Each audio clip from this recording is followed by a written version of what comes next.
What would you say to somebody who is very healthy and they're like, nah, I'll never need health insurance? Health problems come unexpectedly. True. You're skiing and, God forbid, break your leg and you need to get helicoptered. Just that helicopter ride alone could cost you upward of $300,000. God, damn, really? Yeah. Yo, I didn't know that.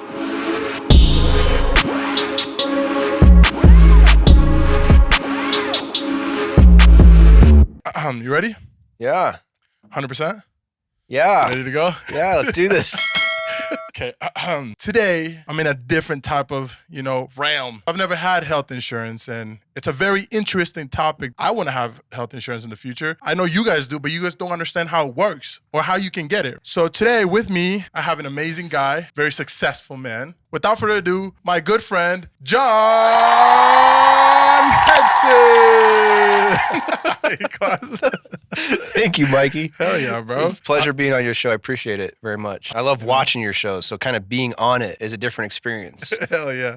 So where are we at right now, John? So this is my office in Murray, Utah. You used to live in Florida, right? Yeah, I did. So I lived in Florida before this, and I actually moved here because of this company. How was that trip? I actually drove here. Really? So it was crazy. God damn. And it was like January. Instead of taking the southern route from Florida, I took the northern route. And so I had to drive through South Park, Colorado with a 2-wheel drive Honda. Oh. And it was covered in snow. Yeah, that's not...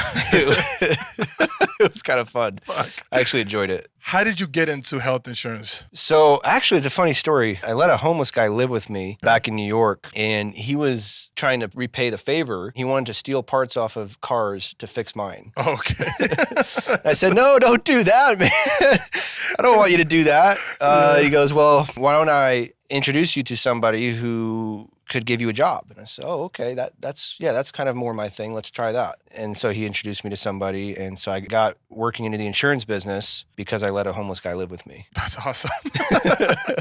That's crazy. Do you think it was a way of the universe repaying you back? It has to be, I mean, I can't tell you how many times I've had something bad happen and it turns into, for example, something good where, for example, I was in New York and I crashed my car, and obviously that was a horrible day. And because of that, I wound up moving to Florida. Now that I had my license that I got from letting that homeless guy live with me, I was able to take that a step further, and I met a guy in Florida, kind of a has-been. He had done this, his whole life, was 40-something years old. He didn't want to do it anymore, but through me, I was able to go kind of do all the cold calling, and he brought his expertise. Long story short, if I never got into that car crash, my son wouldn't be alive today. Wow. Because that's what wound up bringing me here to Utah. Everything that you do in life, every decision you make, every choice you have has a reaction to it. Yeah, that butterfly effect. Yeah, exactly. You could have done something when you were 9 years old where all of a sudden, boom, now it got you where you're here. Exactly. I never would have thought crashing my car was a good thing. You never know what is going to come from anything. Exactly. Right? Yeah. So after that, you found health insurance and it opened up your eyes. Was it a very fast success that came along with that, or no? How hard was it to climb the ladder of health insurance? I was 18 when I got licensed, and it wasn't until I was probably 23 that I started making money. Is getting the license pretty hard? No, the license was easy. Well, actually, no, the license was hard for me too.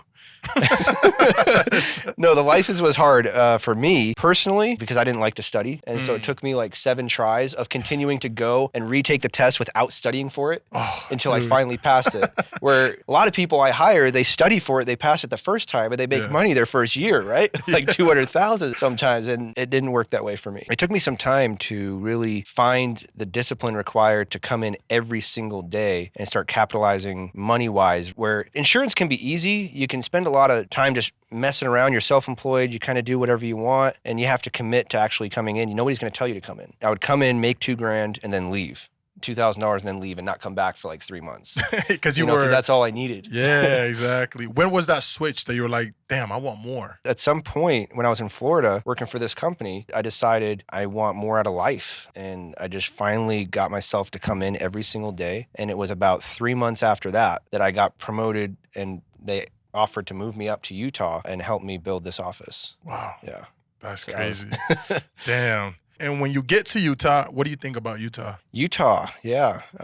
So at first, what's Utah, right? like from Florida or New York, I'm like, True. What's Utah? But it's a beautiful place. I love the mountains. I love skiing. It's a very nice place. I do miss the beach, though. There's nothing like being able to drive 5 minutes down the road and go surfing versus having to drive 2 hours to, go skiing. What do you think is the hardest thing about starting a business in health insurance? The hardest thing is just sticking with it, building that stream of income and that client book, because it starts off with one. And so you might go 3 months without making a sale your first 3 months or not making much money. And maybe only after 3 months making $200, but then it's exponential growth. Once you're in the business for a year, you're making 5, 10, 15, 20,000 a month, 30,000 a month, 2 years in, right? So it's just sticking it out. If you're going to build a business in longevity, you have to be ethical. You have to build that reputation for doing the right thing for people. I've always said the amount of value that you give is how much you get paid. That's just how it is. That's it. The bigger problems you solve, the more money you make. There's a lot of people who have this made up imagination of themselves and they think they should be paid a lot, but that's not how it is. It's about how much value you're bringing. Buy an education, something that's going to teach you something, build yourself. Yes. No one can take that. They can take your car,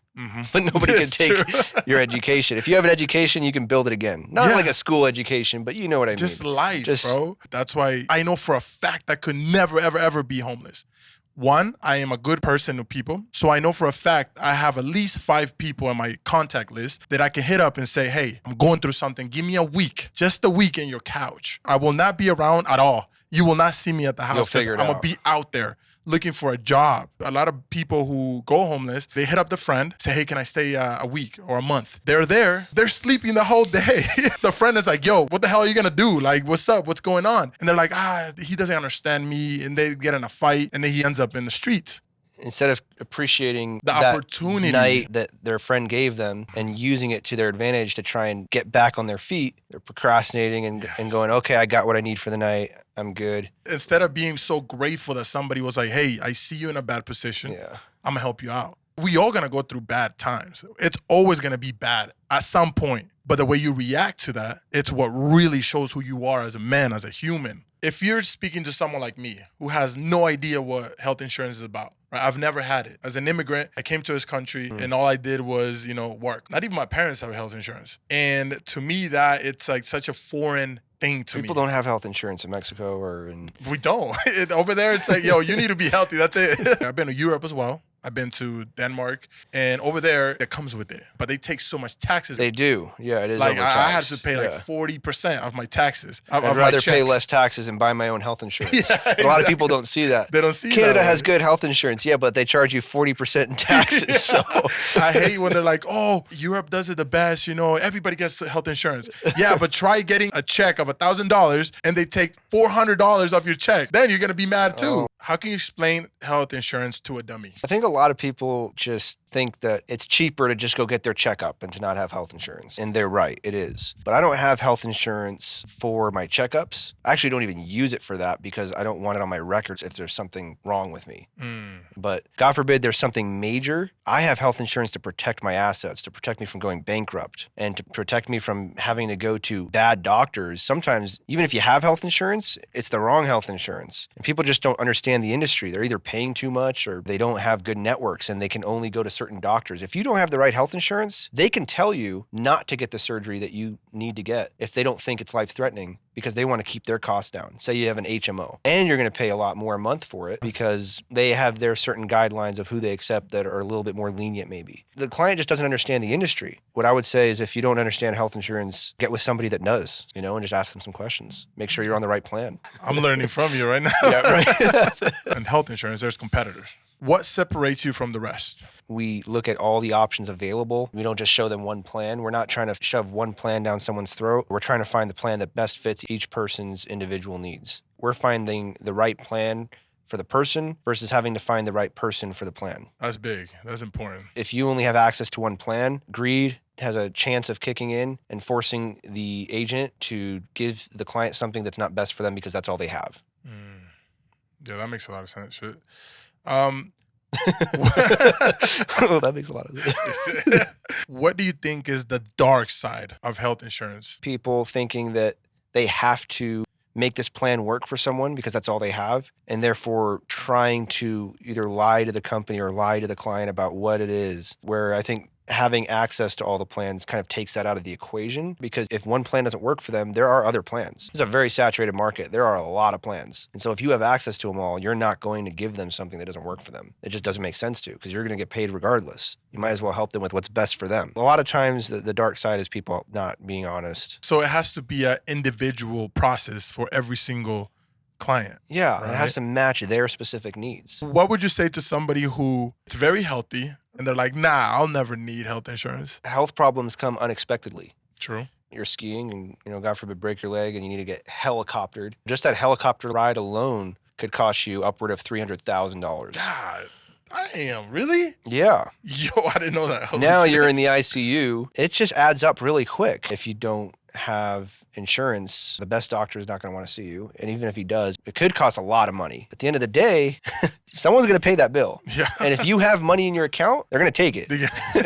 And if you don't, you're going to claim bankruptcy and you're not going to be able to buy a house for over 10 years. I think it's something like 60 or 70%. I forget the exact percentage of bankruptcies are due to medical debt in this country. And that's the scary thing. We just have no idea when the day is going to come. Right. That's not something you can plan. When you're not doing this type of work, this is a stressful job, a lot of things going on, but at the same time, very valuable because you help a lot of people. What do you do in your fun time when you're not around this? This is fun. Ooh, okay. But I love to hang out with my wife and son. Yeah. I have friends. You have a beautiful family too, bro. You just became a dad not long ago. Yeah. How was that? Oh, it's challenging and very rewarding. And very challenging. Did I say challenging? Yeah, I did say challenging. Like you just bought a house. That's rewarding, right? But also challenging. Oof, yeah, bro. It's hard. That's why I always say, be careful with what you wish for. Because it's so true. We all think that, we're going to get that sort of thing. Yeah. And we're going to be happy. And it's so far away from the truth. You need to be happy before you obtain anything. Because nothing in this world will change you. You could want $1 million your whole life and think that that's going to make you happy. But as soon as you get the $1 million, if you weren't happy before that, it's going to be even harder to be happy. Happiness is a frame of mind. It's hard work. I believe happiness is a skill, bro. Just like anything else. Anything else, bro. You have to smile and then become happy, not the other way around, right? You got to be smiling while struggling. And that's really hard for some people. It's easy to smile when things are going well. Mm-hmm. But it's when you're in a tough situation where you have to remind yourself that, hey, I need to pucker up this here. Is the way. If I smile, I'm 30% more likely to come up with a solution.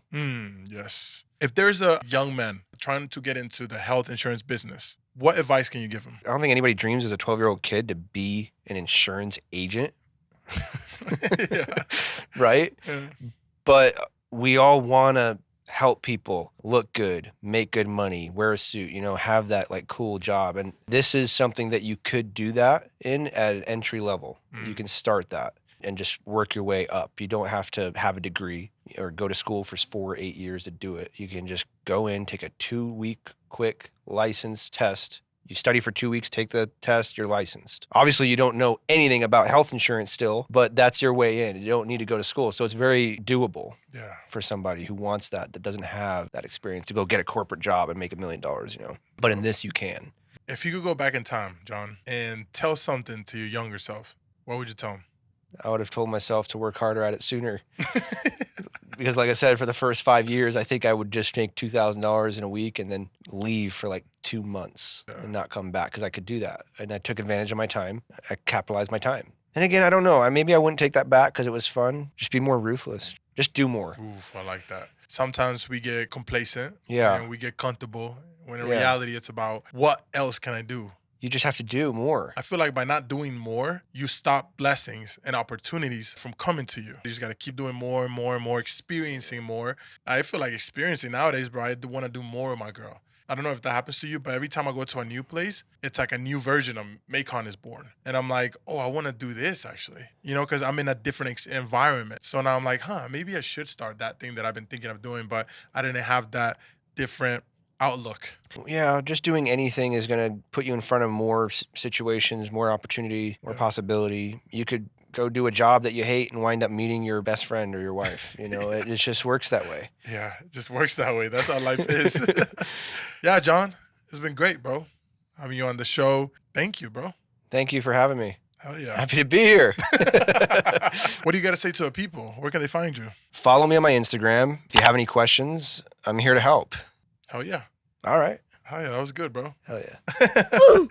And to you guys, you could have been anywhere else in the world, but you're right here with us right now with your host, Maikon, and the amazing John. Thank you so much. And like I always say, people, stop cheating on your girl, man. You got to stop cheating on that girl. Go Maikon. What the heck? Yo, you guys got to stop cheating. I mean, there's a lot of cheating going on right now, John. It's like a pandemic out there, bro. I thought COVID was bad, but cheating is bad right now, bro. Cheating is very bad. It's very bad. It's a bad thing. Oh, yes. And I wish there was a health insurance for your heart. When you want to cheat, just think what it would feel like to be cheated on. That would be cool if there was insurance for people who got cheated on and now they're hurt. Who would have to pay the claim? The cheater? Yes, because that's fucked up. You shouldn't be cheating. But yeah, love you guys. Have a great night. Have a great day and do better and love yourselves. Peace out. That